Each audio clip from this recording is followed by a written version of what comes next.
आपण आलतो आज शेतात. तर हे बघा आपलं शेत.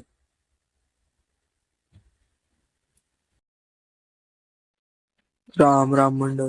तर आपल्या आजच्या ब्लॉग मध्ये आपलं सहर्ष स्वागत आहे. तर आपण गेलो शेतात. हे बघा नदी आणि हे बघा गावचं तळ.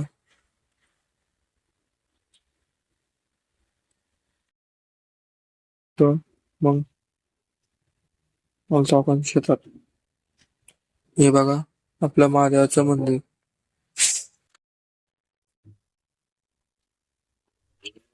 बघा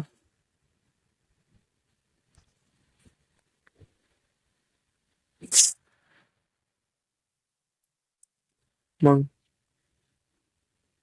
आपला कापायला बटाट चारा. तर आलो आपण बाजरीचा चारा कापायला. मग घेतला आपण विळा. मग केली बाजरीचा कापायला चालू. नांदगर तुक्का मिळायला लागते. विषय टॉपचा.